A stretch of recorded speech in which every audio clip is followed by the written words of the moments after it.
Robbie from AFTV, I'm paraphrasing, he called Simon Jordan on TALKSPORT a shock jock. You know, like you're just there for controversy, not really for your football knowledge. Simon rebutted, I've been a chairman and I know this and I know that. Not dwelling too long on that. When your boy Si told Derek Chisora every time he steps up he loses, he sounded like a casual because, let's keep it real, and I'm not putting the blame on Frank Warren. Derek was complicit in what I'm about to say. But Frank didn't have no stars on Box Nation. He didn't. Like, Tyson Fury was signed to Mick Hennessy, and on occasion he would fight on Box Nation. But he wasn't promoted by Frank Warren. Not until, when was it, 2017, 2018. And after Derek lost the British title fight to Tyson Fury, which was a very good fight,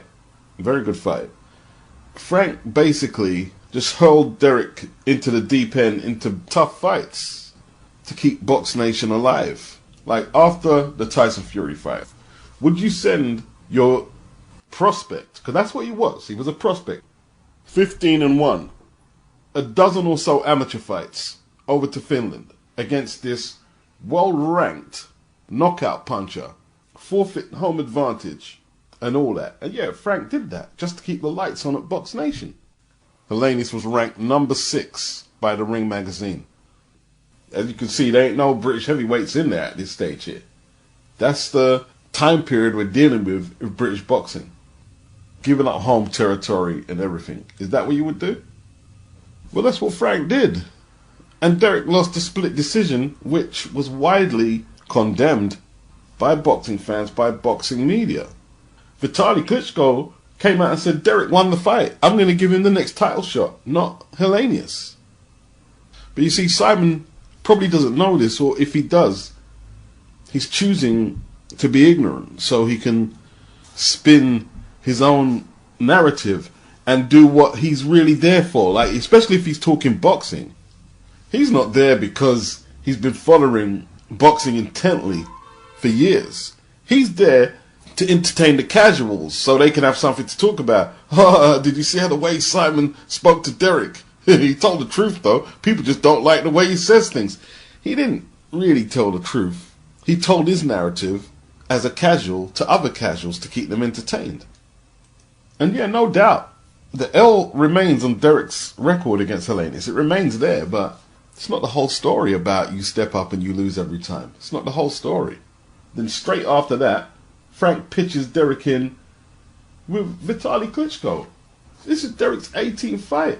3 fights on the bounce, Tyson Fury, Robert Helenius in Finland, and Vitaly Klitschko in Germany. Now, it was a world title opportunity. I guess Frank didn't have no option if Derek agreed to take the fight, and of course he did. It's a good payday, although Derek probably paid most of his purse out in fines for acting like a nutter when he was over there. Simon's missing the point as well, you know. Up until recently, Derek has been in pay-per-view fights in the UK, and he's currently has 12 losses on his record, 32 wins, 23 knockouts. But the reason he's able to be in fights that people want to see is the British crowd are a knowledgeable bunch of boxing fans, and they know Derek will go in there and give them the fight they want to see for the most part. He's good entertainment. He's good for it. Win, lose, or draw. But this guy, this casual, you know, he wants to come out and be funny, but he's missing the point with Derek Chisora. He's missing the point. And it was very disrespectful. Well, stupid, to be honest, you know. Like, the Dillian fight could have went either way, couldn't it? That could have went either way. The first one. The Kubrat-Pulev fight. That was a close fight. Where I'm not even going to say in the UK it could have went against Derek, because Derek's lost decisions over here that arguably he should have won. Like the Joseph Parker fight. He floored Parker and controlled the tempo all the way throughout the fight, and they gave the fight to Parker. You know. The Pulev fight was in Germany, and Pulev, though he's Hungarian, he was fighting for the Saulands in Germany for the most part of his career. So Derek was the away fighter once again. And yes, Derek is a gatekeeper. But not all gatekeepers are the same, evidently. And they took the video down where Joshua Boatty was on there. They took it down. And he was saying, oh, I was disappointed with your performance against Craig Richards. Now, look, I've got predictions wrong. And I will continue to get them wrong. But I said Joshua Buatsi is going to win on points. Why did I say that? Well, I've never seen Craig on the canvas once as a pro. Never seen him really seriously hurt. I was disappointed with your performance because I thought you were going to stop him. A guy who's never been floored or stopped before, who not so long ago gave one of the pound-for-pound best fighters in the game his hardest fight, arguably. He was saying he didn't even watch the fight, he was doing something else. I mean, if you watch the fight, you can see Craig is hard to hit with clean shots. It's not just a random set of events why he's not getting knocked out. He knows what he's doing. But Simon doesn't get that, because he's a casual, there for the casuals. Thank God they got Spencer Oliver over there, and I don't always agree with Spencer, and I don't want to always agree with him either. But he knows his boxing. Now, Jordan's trolling approach to being a radio host has had its benefits. Like when he took Mauricio Suleiman to task about Dillion's mandatory status and the Fury and White arbitration. Done a very good job. So he has his uses, and I guess his style is Marmite. You either like it or you don't. Tank, you talked about leaving Mayweather on the Brian Custer podcast. I didn't say I'm leaving. I said my contract was up. So there's still a possibility that you may resign. Yeah. Run that back, Turbo. So this is your last fight with Mayweather promotion? Yes, sir. He clearly told Brian Custer that, or he answered, yes, this is his last fight on TMT. And you have to wonder, what's that all about? Why all the confusion? Is this just a way to bring attention to the fight? Maybe sell some pay-per-view stunts like these? Why don't you just make some real fights that people want to see, instead of this in-house crap? They both made weights. Rolly tried to do his muscle pose and block Tank from out the view on the stage, and Tank just nonchalantly gave him a gentle tap and Rolly fell off the stage. Now, in all truth, Tank is lucky that Rolly didn't get injured really bad and the fight ended up getting cancelled. Shouldn't have did it. Is he a little tense come fight time? Is Rolly getting to him? You know, Rolly is obnoxious, devoid of social graces. Looks like Tank trained hard for this one. He made the weight for £1.25 to spare. Rolly came in at 134.25. Deontay Wilder announced his comeback in Tuscaloosa, where they unveiled a statue of his likeness. He said he can't end the journey like this. He's finally getting his flowers after all this time. 2 crushing defeats on the bounce to Tyson Fury. Will he come back stronger from this? Or will he be a faded fighter? Has Tyson Fury knocked the last of the fighting spirit from out the bronze bomber? Well, we'll have to wait and see. Who's likely to be his next opponent? People are talking about Adam Kownacki. I don't know about the Andy Ruiz fight. They're also talking about Adam Kownacki fighting Derek Chisora. They'll probably keep it in-house. But yo, Derek was asking to audition for that fight just a couple of months back. He wants the Wilder fight, so that could be on the table. Why not? If he fights Kownacki, that's cool. That's a cool fight, but I don't get how some people will be cool with the Kownacki fight. Kownacki's got crushed how many times by Robert Helenius, who Derek arguably beat, like I mentioned earlier. And Derek's a better fighter than Kownacki. Derek versus Wilder is an acceptable comeback opponent for Wilder. And people were crying Eddie Hearn down. Eddie said if Derek can get past the first 6, he didn't say Derek's a big favourite. He said if he can get past the first 6, it's an interesting fight and Derek can win it. To me, that sounded like sound boxing analysis to me. Now, a lot of people are saying that the Chisora-Kownacki fight is a goer. But Kownacki hasn't signed his end of the contract yet. Let me tell you this, man. Joseph Parker is a suspect character. I believe he was getting cold feet before the first Chisora fight, and he was talking about the spider bite. Could be true, but I'm not sure. And now, apparently Andy Lee, his wife is having a baby, so Joseph Parker cannot train for the fight.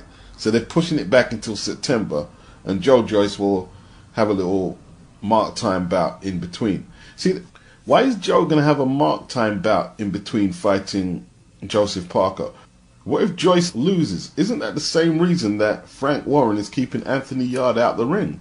Because you don't want to jeopardize a fight between him and the winner of Beterbiev and Smith. Well, what if Joe gets cut or loses in the tune-up he's having before he faces Parker in September? No. You know, you've got to keep your fighters busy and active for them to be effective and successful in the ring. I mean, this is new news to boxing. And the whole, he can't train because Andy Lee's wife is having a baby. That's a head scratcher. Head scratcher right there. I don't know if it's paranoia, but I just get the feeling that Joe Joyce don't get the same protection that Daniel and Yarde get. Then after the lame Andy Lee alibi and his pregnant wife, all respect due to Andy and his wife, but it's a lame alibi, Dave Higgins said, oh, we're going to explore other options and look to fight other opponents. Well, I thought you couldn't train because of the Andy Lee alibi. So these other options, will Andy Lee be able to train you for these other options?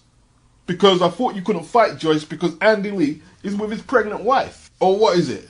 Can't fight Joe Joyce without Andy Lee training, but you can fight these other options without Andy Lee training you. We know how the fight's going to go. Yeah? If he fights a good big man, we know how it's going to go. We saw what he did against AJ, running all around the place. We saw how he did against Junior Farr. I thought he won the fight, but he didn't look that good. What do you think Joyce is going to do to him? Someone's gave him the heads up, don't take the fight. It's all over the place.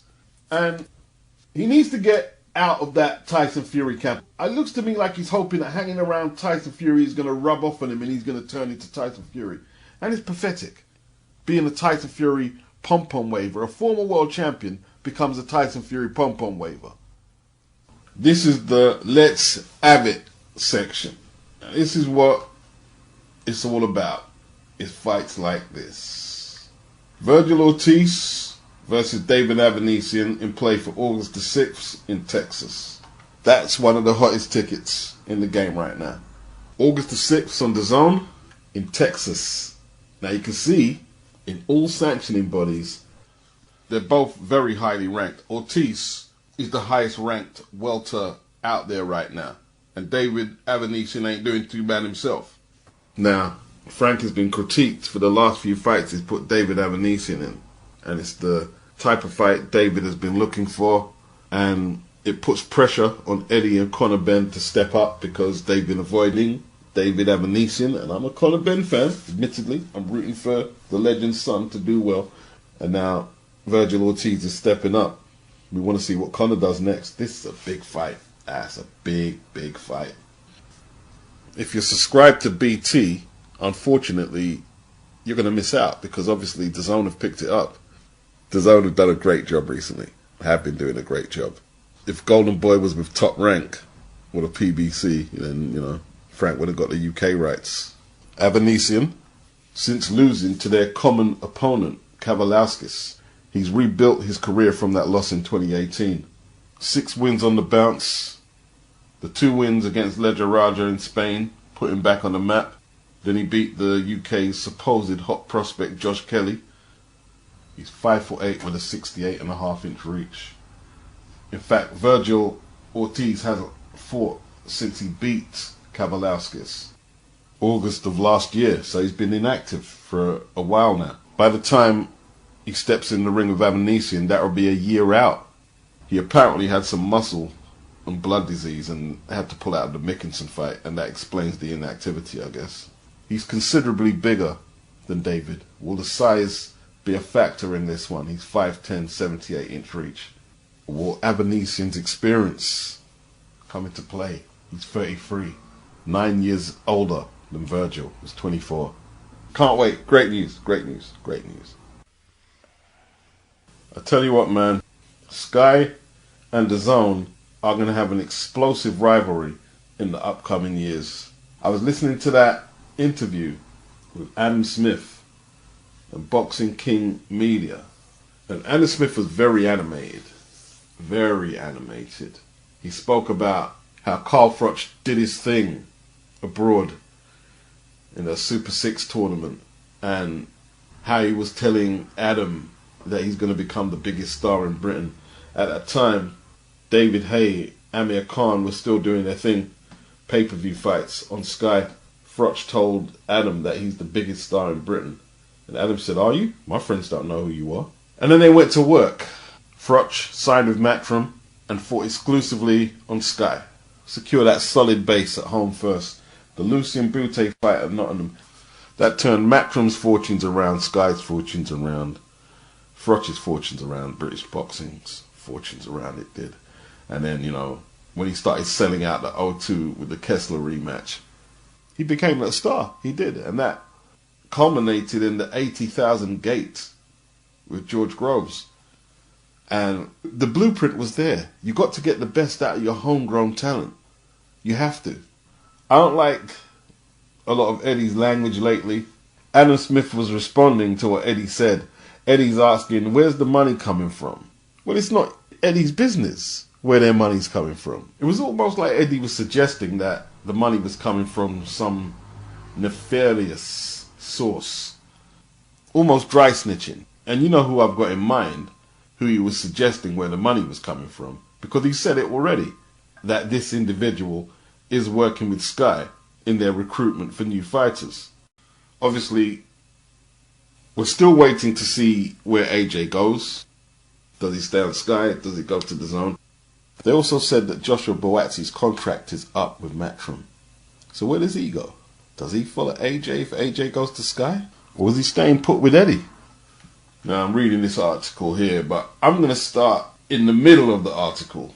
It says Billy Joe Saunders has got to get back in camp and take the weight off, because he's notorious for enjoying himself in between camps, but he's a very good fighter. So Hearn has been in contact with Billy Joe Saunders about a comeback around September or October. Eddie kind of wrote off a Chris Eubank fight this year, and they're talking about John Ryder this year. Ryder got lucky against Danny Jacobs earlier this year, but he is a very popular fighter and has a good fan base. Billy didn't distinguish himself by quitting against Canelo, but he still got a lot of notoriety that was trending after the fight, just on the strength of going in the ring with Canelo. So it's going to be a popular fight in terms of metrics and all that nonsense. They previously fought in the pros in 2013 where Saunders won a decision. That was on Box Nation. As far as I know, Ryder has been on MATCHROOM and Sky for most of his career. Not all of it, but most of it.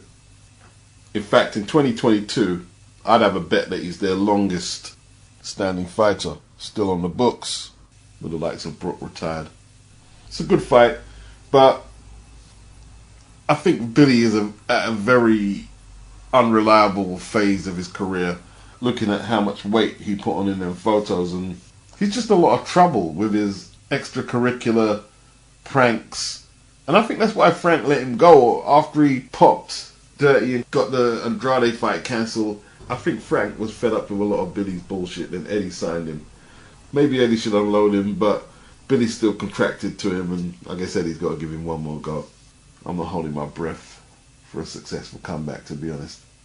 CALLUM Smith and Lawrence OKOLIE are going to fight on the USYK undercard, and then the plan is to get OKOLIE into a unification at cruiser before he jumps up to the big boy division, and then the plan will be to get CALLUM in position to fight for a world title. See, this is what I'm saying. Eddie's saying that Smithy is #1 ranked with the WBC to be mandatory for the Artur Beterbiev Joe Smith winner. Who else is waiting for a crack at that fight? Anthony Yard, sitting on the sidelines. And although CALLUM Smith said he wouldn't mind the winner of Buatsi and Craig Richards, it's like Eddie's changing tact. They're saying CALLUM is quite rightly not looking at the domestic scene. He's going to hold out for his crack at the world title. So he's going to have a stay busy fight, but he's not going to be fighting Joshua Buatsi. Nah, they're all looking to line up world title fights. So Eddie wants to get CALLUM a shot at the WBC title, which is currently held by Beterbiev. And then he's also got Joshua Buatsi, who won a WBA eliminator, as Frank informed us on Saturday. Now Canelo's fighting Triple G. They're now lining up Boazzi for a shot at Bivol. Guess who else is looking for a world title shot? Zerdo at Golden Boy. Hey, look, they gave Zerdo a turkey last time in Dominic Bazell. But yo, it looks like that was an eliminator. Bazell, number 1. They haven't updated the rankings. He was number 1. Boazzi fought an eliminator as well. So who gets the shot first? Shouldn't Boazzi and Ramirez fight it out to get a shot at Bivol? I don't know. All I know is too congested there. They're all waiting for title shots. Ramirez is number 2 for the WBO. Yard is number 1. Has Yard been mandated yet? CALLUM waiting for a shot at Beterbiev. Yard ranked number 3. That Meng Fang Long, he lost to Pascal just the other day. He was ranked number 1 for Beterbiev's belt. So when they amend these ratings, does Pascal move up? He can ask for a title shot too, can't he? I'm sure he will be. Boazzi's in second place to Fang Long. It's too congested there. It's too congested. They're going to have to start knocking each other off. It's very congested. And look, there's 4 belts out there, but Beterbiev has 3 of them. They're not all going to get shots unless the sanctioning bodies start stripping the winner of Beterbiev versus Smith. They're going to have to start either fighting each other or at least be taking tune-ups. And that includes Anthony Yard. Unless Frank has got some strings that he can pull to get some leverage over everybody in the top positions there. And all stuff like this, so yeah, put your money where your mouth is, let's do it. I think he's acting out of character because he's taken, that loss to Usyk. Yeah, so his ego's probably damaged, and he got knocked up, and now he's getting battered by a cruiserweight as well, getting outboxed by, trying to outbox a better boxer than him. And didn't that cruiserweight give Joe a working over in the amateurs? It's online, isn't it? I've seen it a few times. Yeah, Slimy from Frank Warren Queensbury Promotions was interviewing him. And Joe was talking about their amateur bout, and he said AJ didn't hurt him, the referee just jumped in. Because, yeah, that does happen in the amateurs a lot. A good percentage of the stoppages in the amateurs would be premature in the pros, obviously. Amateur refs jump in as soon as you get a couple of unanswered shots. And I wasn't troubled at all, but I was a bit confused because I didn't know there was a free knockdown rule. Right. But I was like, is that it? But Joe says he wasn't hurt, but AJ apparently knocked him down 3 times, free knockdown rule. Well, he says he wasn't hurt, but something was hitting him and something dropped him 3 times. And it wasn't the air. If anyone's got that fight, I'd like to see it. Didn't they fight? I think AJ beat him twice in the amateurs. Didn't he beat Otto Wallin a couple of times as well? I was watching Otto Wallin and Tyson Fury, and some people say people are exaggerating of how hard a fight it was. No, it was a pretty tough fight. If you're not a fanboy of Tyson Fury, yeah, it was a pretty tough fight. Thursday night, Otto Wallin fought Rydell Booker on what network? I don't know. Like Dimitri Salita, average fighter at best, average promoter at best. Like nobody's made an offer for Otto Wallin to go on one of the big networks. I wonder why. Or maybe they haven't. He's turned it down. He's stayed loyal to Salita. Well, that's not a good move if that's the case. But, going the distance with Rydell Booker, not a ringing endorsement for people to come in and sign you, is it? Now, Otto's competent, obviously, but name me a standout performance in his career where he stamped his foot on a fight against a quality heavyweight. Otto Wallin has won a few fights since the Fury fight, but he hasn't really been able to capitalize on the noise he made that night. He hasn't. I do want to see him fight genuine top 10 opponents, though, just to see how it goes down. Like, if Dillion's coming back, there's unfinished business there. That'd be a good one. Guadalajara, Mexico, June the 10th. 17-year-old amateur sensation Jesus Martinez makes his pro debut on Dazn. He's signed to Matchroom. This is further proof that Eddie isn't waiting for a star who's developed already. Like Bob Arum, yeah, he signs up Josh Taylor when he's got 2 belts. He signs up Nonito Donaire and Josh Taylor when they both won the Super Series. Or if you have ringing endorsements as an amateur, he'll sign you up. But this kid is the type of fighter that most British American promoters are not really signing and nurturing. And Eddie's doing a lot of that. Like, he's in Mexico doing his thing. He's got another fighter who's supposed to be a bit of a banger, Anthony Herrera from California. So, he is working on that Mexican Latin region. And this kid here, right, Martinez had a 137-9 record, 14-time US national champion. Now, I've done a little research. Some people are saying he should have went to the Olympics first because he's very young. Go to the Olympics, get a gold. Go for gold and then turn pro with Eddie. How old will he be? Be about 20. But yo, he's done a lot of work as a junior amateur, and he says he wants to be a multiple weight world champion in the pros. That's what he's saying. And he's managed by the International Sports Group, which was founded by Joe Calzaghe and Darren Barker. And look, they ain't going to be taking on no mugs. And Martinez is trained by Robert Garcia. So I'm looking forward to watching that card, June the 10th, see what this kid's all about. And like I said, you're dealing with the only global promoter in the game with Eddie Hearn. Like I said, nurturing talent from the fucking bottom, bro. That's why he's not overpaying for the Ben Whitakers and the Fraser Clarks. That's why he's not doing that. You know, there's a whole world out there, and there's a wide gene pool of talent who are grateful for any opportunity with a big network and a big promoter.